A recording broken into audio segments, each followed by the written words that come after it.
Pendant 4 jours, du 7 au 10 mai, en direct de la Phenomenal House Paris, la Nike FC Radio. Aux manettes, le Nike FC Paris Crew. Live musique, talk show, guest, interview. Hashtag Nike FC Radio. On air. On va parler de style, le style des footballeurs. On va parler de Paris, l'influence de Paris peut-être sur la mode, sur le style, comment Paris peut faire évoluer le style de nos amis footeux. Et on va voir tout ça avec 4 invités.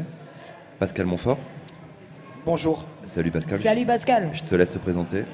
Ma profession et tout ça. Donc, je suis directeur de création d'un magazine qui s'appelle Sport and Style. Donc on est complètement dans le sujet. Je suis par ailleurs consultant et prof d'histoire de la mode et de sociologie de la mode. Voilà. Oh, ok.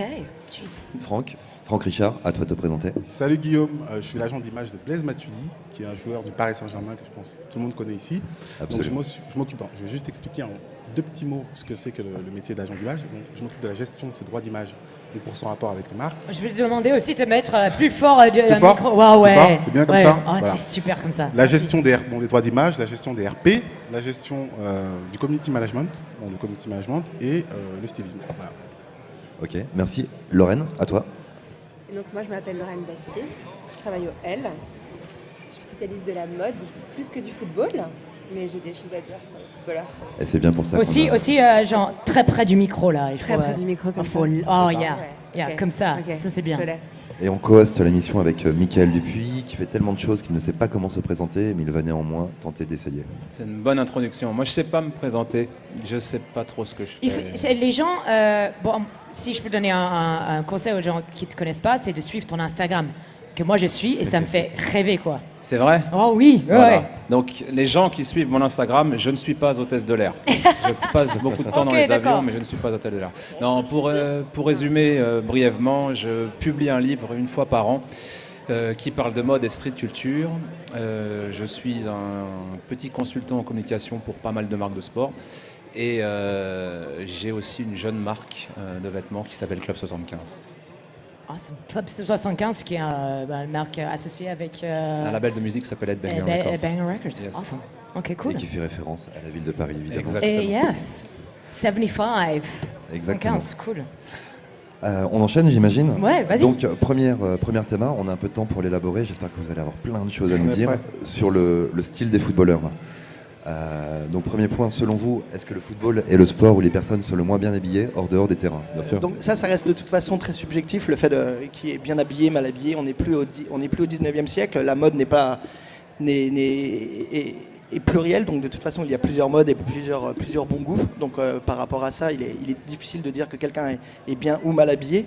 Ce qui est intéressant et ce que les gens ont peut-être oublié, c'est qu'en tout cas les footballeurs sont de grands influenceurs en termes de mode réel. C'est-à-dire qu'ils influencent énormément le style des jeunes gens et qui les suivent. Et ça depuis les années 80 notamment, et ce qui se passait en Angleterre quand le football anglais était très glorieux.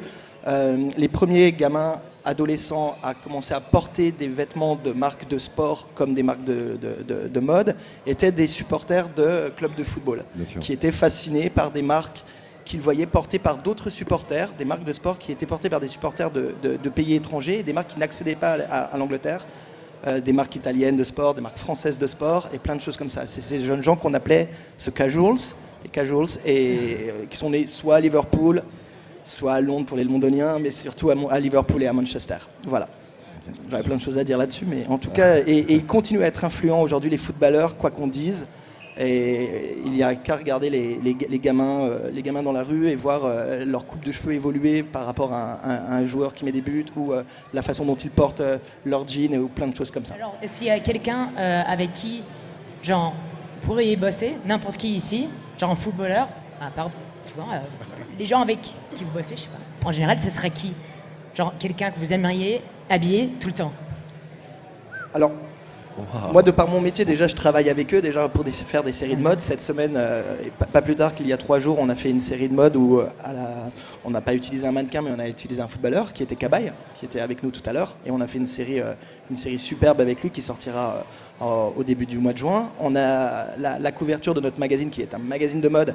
Ça sera Thiago Silva. Donc il est là encore. On travaille beaucoup avec des footballeurs et on a fait Olivier Giroud. Enfin, ils se prêtent assez vite au jeu à condition d'être en confiance. C'est-à-dire il ne faut pas leur montrer des vêtements complètement hurluberlus. Il faut leur expliquer aussi que faire une série de mode, c'est un jeu et que c'est marrant et que c'est pas forcément avoir son look, mais c'est pas non plus se déguiser, mais en tout cas c'est s'amuser surtout. Et certains se prêtent énormément au jeu. Mais ce qui est certain, c'est que ça fait du bien à tout le monde, quoi. Ça fait du bien à nous les médias, puisqu'ils ont un rayonnement hors du commun, ces footballeurs. C'est super pour les joueurs ou pour les athlètes parce qu'on essaie en tout cas de bien les habiller, en tout cas de faire des belles choses avec eux. Genre, ils ont besoin d'aide, quoi, et puis vous les aidez. Bah, Eux, ils sont comme moi, sérieusement. Ils sont comme moi, et puis moi, j'aimerais bien, je kifferais trop avoir quelqu'un qui me dit écoute, ça c'est bien, et je choisis un peu, mais je dis ok, cool, merci mec. En fait, voilà, il n'y a pas de règle. Il faut ce qui est bien pour lui, ce qui est joli, c'est ce qui semble être le plus proche de sa personnalité. Moi, ça me dérange pas qu'un joueur qui adore l'ostentatoire, le machin, moi ça me dérange pas qu'il soit couvert d'or. S'ils se sont mis là-dedans, je reparle. Peu importe, à condition que ce soit assumé et que ce soit pas arrogant. Ce qui est souvent, il y a une grande différence. accumuler des montres, c'est parfois. Voilà, mais genre mettre 4 montres. Mais j'ai envie de dire. Le truc avec Justin Bieber où tu mets un serpent et puis. Voilà, mais j'ai envie de dire, on n'a pas tous besoin d'adopter le look normcore, à savoir d'être totalement austère. Si on a envie de se marrer, de mettre. Je crois que j'ai toujours été normcore sans le savoir. Un costume à pois lors d'une cérémonie, par exemple. Ouais, mais et puis quoi ? Et puis c'est marrant, et puis tout le monde en parle, et puis en parlant bien, en mal, et puis on se marre. Et la mode, c'est ça. Hein. Enfin, on est là. C'est un sujet futile après tout. Bien sûr. Et je pense aussi qu'il y a on dit souvent qu'il y a le chic parisien ou la parisienne que l'on met avec un naturel négligé et une certaine distinction sans recherche. Quoi. Détestable, c'est ma foi. Alors oui, c'est vrai. Un enfant, puis après on dirait que rien s'est passé. Il y en a beaucoup, mais la parisienne du 20e ou la parisienne du 11e ou la parisienne d'autres quartiers n'est pas forcément la même que celle-ci, tout en étant cette espèce de chic qui est proche de l'effronterie quelque part. Vous, comment est-ce que vous, nos chers invités, comment est-ce que vous définiriez ce style, ces caractéristiques, cette mode parisienne? Est-ce qu'il y en a une? Est-ce que vous êtes d'accord, pas d'accord? Donc ce qu'on appelle à l'étranger ce je ne sais quoi du parisien, de la parisienne, bon, déjà il faut savoir qu'il existe toujours, c'est-à-dire que Paris continue à faire rêver et la mode parisienne, le style parisien et le Made in France ou simplement une marque venue de Paris, ça marche encore et ça on l'a vérifié à différents moments. Ça c'est une chose. Alors effectivement, il n'y a pas un style parisien. Simplement, je pense que ce qui regroupe l'ensemble, c'est la notion d'équilibre. C'est-à-dire que ce qu'on appelle ce je ne sais quoi, c'est que le Parisien, la Parisienne est toujours très équilibré dans son truc. C'est-à-dire que j'ai un décolleté, dans ce cas-là, je ne mets pas une mini-jupe. J'ai un twist de couleur, donc, mais j'en mets pas, je mets pas qu'un sprint de suite. Je suis apprêté, mais ce serait bien au dernier moment, avant de sortir, que je me décoiffe un peu, parce que la perfection, c'est un petit peu vulgaire. Et il y a cette espèce de maîtrise entre le parfaitement imparfait et c'est cette espèce de juste limite où une parisienne elle peut arriver, voilà, elle a filé un peu son collant, elle va en faire une valeur ajoutée et non pas un complexe.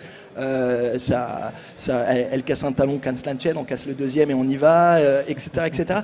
Mais elle a aussi cette responsabilité à travers le monde. C'est une arnaque, j'ai déjà essayé. Ouais, mais c'est fantasmagorique. C'est quelque chose qui est fantastique. Mais en revanche, combien de fois en Fashion Week, à partir de 2h du matin sur la piste de danse lors d'une soirée de Fashion Week, j'en vois, elle danse pieds nus et ses collants sont arrachés et ça elle peut le faire parce que de toute façon personne va venir.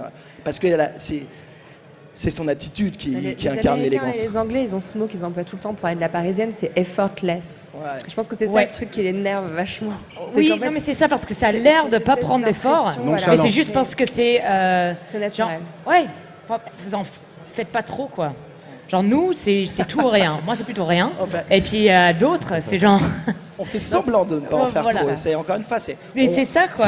Vous avez les secrets. Depuis le dandisme, le dandy, il faisait quoi? Il passait 5 heures à se préparer. Et puis au dernier moment, il salissait ses chaussures, il mettait un petit coup de tirage sur son costard. Parce que si on se retournait sur lui dans la rue en disant oh t'es trop bien habillé, c'était un échec. D'accord, ouais. Et c'est ça le truc.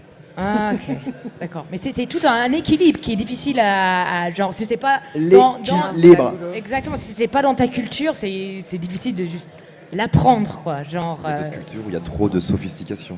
La coiffure est trop parfaite, le make-up est trop parfait. Genre, trop outrancier. le punk rock, il est anglais parce que c'était genre n'importe quoi, tu peux tout faire, tandis que la classe, elle est un peu française parce qu'il y a certaines règles, mais voilà, qui sont bien faites. Vous prenez qui, quoi, pour être designer, quoi, justement. Genre, si tu devais choisir. Pour dessiner le maillot de Paris. Pour faire le maillot de Paris, ouais. En tout cas, non pas pour clore le débat, mais de toute façon, ces maillots sont. Il y a des gens qui les pensent vraiment, avec beaucoup d'attention. Ouais. Ils passent beaucoup de temps derrière. Bien sûr. Et pourquoi, quand un équipementier aussi présent, aussi au fait, avec des designers aussi talentueux que ceux de cet équipementier, notamment, aurait besoin d'aller chercher les services d'un autre, que chacun fasse son métier, et c'est déjà super bien, quoi. Et que les marques, les équipementiers sportifs fassent les meilleurs maillots de foot. Et les brebis seront bien gardées, quoi. Ouais. Bon, on en parlait aujourd'hui dans une autre émission, on en parlait avec Tirsa des maillots des équipes comme de l'Angleterre, tout ça. La typographie est tellement pensée et faite par le meilleur gars en typographie dans toute l'Angleterre, etc. Alors, ouais, alors peut-être ça se voit pas, genre qu'on le voit comme ça, mais il y a un peu de réflexion derrière. De toute façon, un produit qui est efficace, beau, on n'a pas besoin d'expliquer qui l'a fait derrière, et même quelqu'un qui n'est pas expert en typographie, par exemple, si ça a été fait par le meilleur typographe, ça marchera bien. Ouais. Et on n'a pas besoin d'en faire des tonnes, on n'est pas au carnaval, quoi. Et je pense que les maillots des joueurs aujourd'hui sont quand même, dans l'ensemble, franchement réussis, quoi. Et si je peux faire une remarque, en fait, aujourd'hui, je pense que le nom d'un club sur un maillot, finalement, c'est le même impact que le nom d'une marque très connue, comme les Italiens qu'on a cités au début du débat. Et finalement, c'est devenu des marques. Et le désir, il se porte sur le mot PSG, comme il peut se porter sur Dior ou sur Chanel. Ou le nom du mec, la nom marque, du joueur. elle est là, quoi. Est-ce que comme les grands chefs, tu gardes certaines recettes de ton métier pour toi? Là, tu voulais pas donner la marque. Est-ce que tu as d'autres secrets pour pouvoir pratiquer ton métier? Moi, par définition de mon job, je suis consultant, prof et journaliste. Donc c'est 3 métiers dans lesquels l'intérêt est juste le partage et la transmission, comme Lorraine. Sinon, c'est ça la base même de mon métier. Donc non, je donne toutes mes astuces, notamment à mes étudiants.